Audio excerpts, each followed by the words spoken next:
नमस्कार, आप देख रहे हैं संजय दत्ता ब्लॉग। अभी इस वक्त मैं खड़ा हूं कोटा के सबसे रमणीक स्थान भित्रिया कुंड में, जहां पर चंबल नदी के तट पर यह भित्रिया कुंड स्थित है। और इसके बारे में बताऊं, यह तकरीबन 300 साल पुराना स्थान माना जाता है। और इसमें एक अति प्राचीन शिव जी का मंदिर है, जिसे श्री पंचमुखी सोमेश्वर मंदिर के नाम से जाना जाता है। और इस मंदिर में हजारों लाखों लोगों की भीड़ आती है दर्शन करने के लिए। चूँकि यह स्थान चंबल नदी के तट पर है, इसीलिए और इस स्थान का महत्व बढ़ जाता है।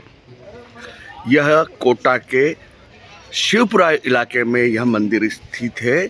और इसके अलावा नगर निगम द्वारा यहाँ पर एक गार्डन भी विकसित किया हुआ है, जहाँ पर विभिन्न प्रकार के पेड़ पौधे लगे हुए हैं। आपको दिखाना चाहूँगा कि यह जो स्थान देख रहे हैं, ये वो मंदिर है जो काफ़ी प्राचीन है। पहले ये मंदिर का जो नदी के किनारे पर हुआ करता था। और इसके अलावा यहाँ पर एक कुंड है, जिसके बारे में कहा जाता है कि इसमें जलधारा जो आ रही है वो ऊपर से आ रही है। और कहाँ से आ रही है इसका कोई अभी तक प्रमाण नहीं मिला। यह जलधारा अनवरत बहती रहती है। और यहीं के पानी से यहाँ पर जो मंदिर है, जो शिवजी का मंदिर है, आप देख सकते हैं कि अंदर जो मंदिर के पुजारी जी है श्रृंगार कर रहे हैं।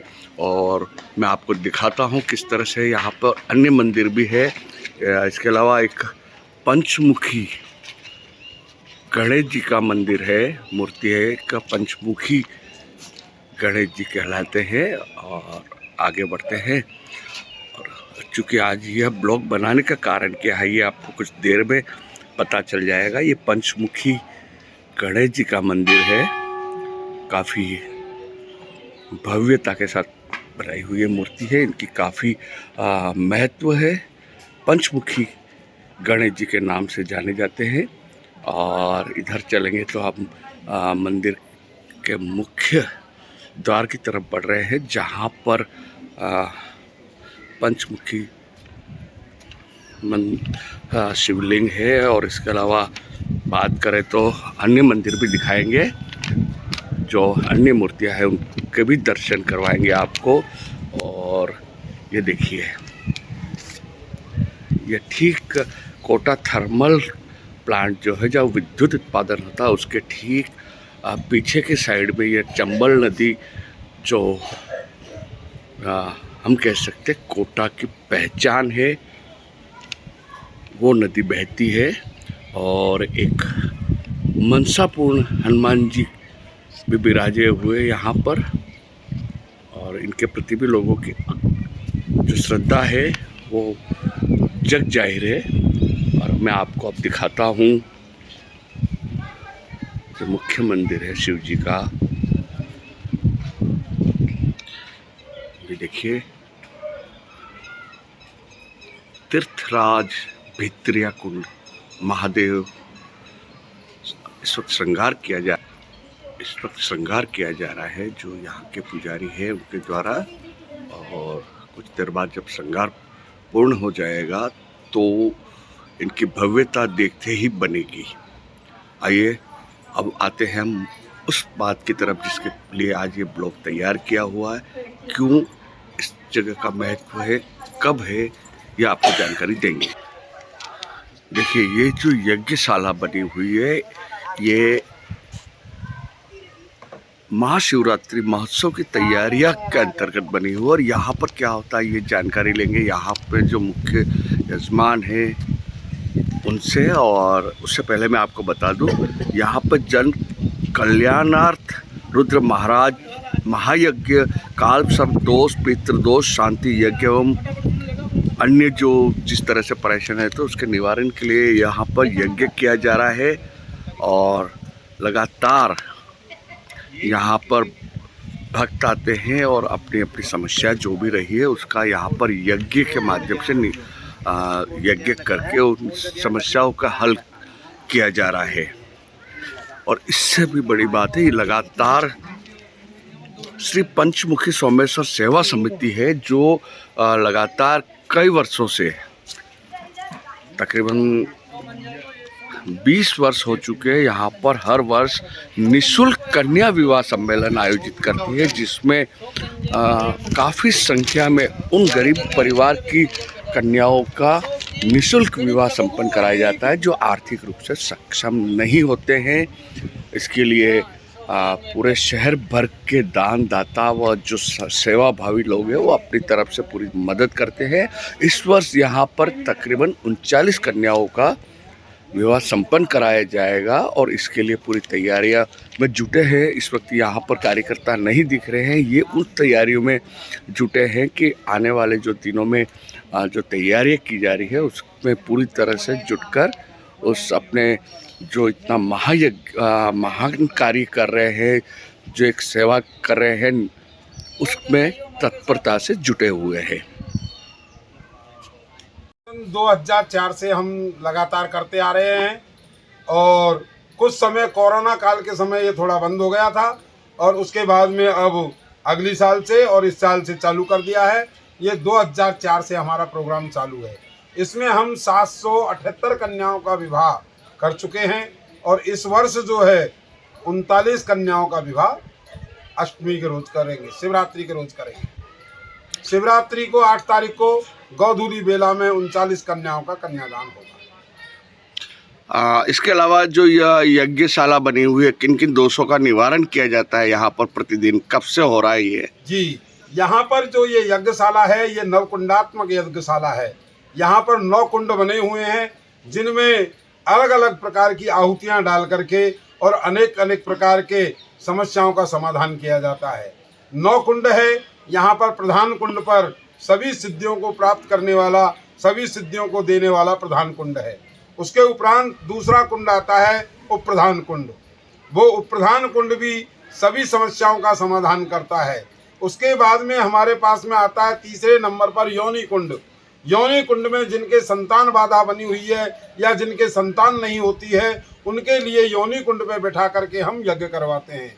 जिनके घर में कलह विवाद और आपसी विवाद बने रहते हैं उनकी शांति के लिए हमारे यहाँ पर चंद्र कुंड है।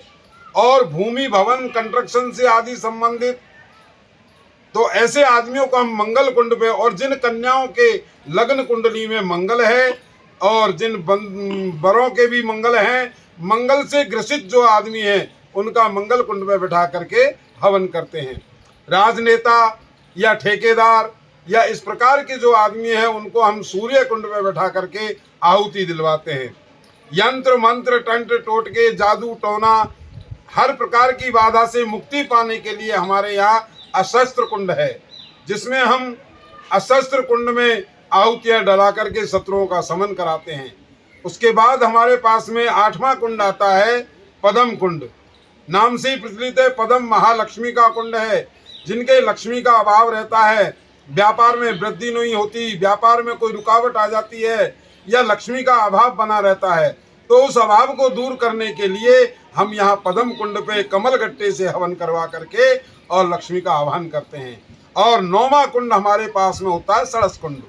सड़स कुंड में आपके किसी भी प्रकार का कोई रोग है, बीमारी है, शारीरिक व्याधा है या भूत प्रेतादि से संबंधित व्याधा है, वो व्याधा आपके अशस्त्र कुंड में बैठ करके हवन करने से दूर हो जाती है। इस प्रकार 9 कुंडों पर 9 प्रकार की संविधाओं के द्वारा और सर्व औषधि भोजपत्र और आपके गौरख मुंडी छाप छबीला आदि नाना प्रकार की औषधियों से यहाँ पर हवन कराया जाता है और ये हवन सभी बाधाओं को दूर करता है। किस तरह से यहाँ पर जो आम आदमी यहाँ के आपसे कैसे संपर्क करे और क्या रहेगा उसके? आम आदमियों के लिए हमने जन कल्याण के लिए ये कार्य करते हैं और जन कल्याण में भी हमने ऐसा किया है कि यहाँ पर उज्जैन जाने वाले या कहीं भी हरिद्वार जाकर के जो शांति करवाते हैं, हजारों रुपए उनके गरीबों के खर्च होते हैं, तो हमने ये विचार किया कि क्यों नहीं यहाँ पर इनके मंगल ग्रह की शांति और काल सर्वदोष की शांति यहाँ पर करवाई जाए और इनसे कम शुल्क लिया जाए। तो हम जो है 1100 रुपये में, हम 1100 रुपये में घी के पात्र पर घी की आहुति दिलवाते हैं और 500 रुपये में हम सांकल की आहुति दिलवाते हैं। और जो भी आदमी यहाँ पर आकर के संपर्क करता है और जो भी कुंड पे बैठना चाहता है उससे 1000 रुपये, 1100 रुपये और 500 रुपये की आहुतियाँ डलवाते हैं। अनुदान में 500 रुपये, 1100 रुपये लिए जाते हैं। नाम बता दें आपका पंडित। पंडित श्याम सुंदर, रंगवाड़ी कोटा जी। इन्होंने जो बताया है कि यहाँ जो यज्ञ कुंड है, ये कौन सा कुंड है पंडित प्रधान जी? कुंड है। ये प्रधान कुंड है। उसके अलावा बाकी कुंड भी आपको दिखाता हूँ। हमारे यहाँ पर ये चंद्र कुंड है, जिन पर चंद्रमा की शांति के लिए जो है यहाँ पर करवाया जाता है। इधर आपके आ जाता है योनि कुंड, जहाँ पर योनि से संबंधित या संतान से संबंधित सारी बाधाओं को दूर करता है। और ये है हमारा योनि कुंड, जिस पर संतान बाधक योग अगर किसी के बन जाता है तो वो सारी बाधाओं को दूर कर देता है। उसके बाद आता है हमारे यहाँ पर मंगल कुंड। मंगल कुंड जो है, मंगल कुंड भूमि, भवन, कंस्ट्रक्शन, इनसे संबंधित, जमीन जायदाद से संबंधित कार्य या जिनकी कुंडली में मंगल पड़ा हुआ है उनकी शांति के लिए मंगल कुंड है। इधर जो है आते हैं हम सूर्य कुंड पर। सूर्य कुंड वृत्ताकार होता है, गोलाकार होता है। इसमें राजनेता या सरकारी कार्य को करने वाले सूर्य कुंड पे बैठ करके आहुति देते हैं। इसके बाद हम चलते हैं अशस्त्र कुंड पर। अशस्त्र कुंड जो है सभी बाधाओं को दूर करने वाला, यंत्र मंत्र तंत्र टोटके जादू टोना प्रकृत बाधाओं को दूर करने के लिए यहाँ पर ये होता है अशस्त्र कुंड। फिर चलते हैं पद्म कुंड। ये महालक्ष्मी की प्राप्ति के लिए और पद्म कुंड होता है। यहाँ पर स्वयं इसमें लक्ष्मी जी आहुतियाँ ग्रहण करती है और इन आहुतियों के देने से लक्ष्मी प्रसन्न हो जाती है। ये हमारा पद्म कुंड है। 9वां कुंड आता है अशस्त्र कुंड। ये अशस्त्र कुंड है। शत्रुओं के समन के लिए या शत्रु बाधा को दूर करने के लिए ये सड़स कुंड जो है। सड़स कुंड पर सभी शत्रुओं की बाधाओं को दूर किया जाता है। कितने कुंड है यहाँ पर? यहाँ पर 9 कुंड हैं। नवकुंडात्मक रुद्र महायज्ञ है। तो ये थे पंडित श्याम सुंदर शास्त्री जी। इन्होंने बताया कि यहाँ किस तरह से आयोजन हो रहा है और उसके बाद महाशिवरात्रि के दिन एक भव्य आयोजन होगा, जहाँ पर तकरीबन 39 कन्याओं का निःशुल्क सामूहिक विवाह सम्मेलन होगा, जो काफ़ी बड़े स्तर पर होता है, बड़े भव्य पैमाने पर होता है। और इसके अलावा जो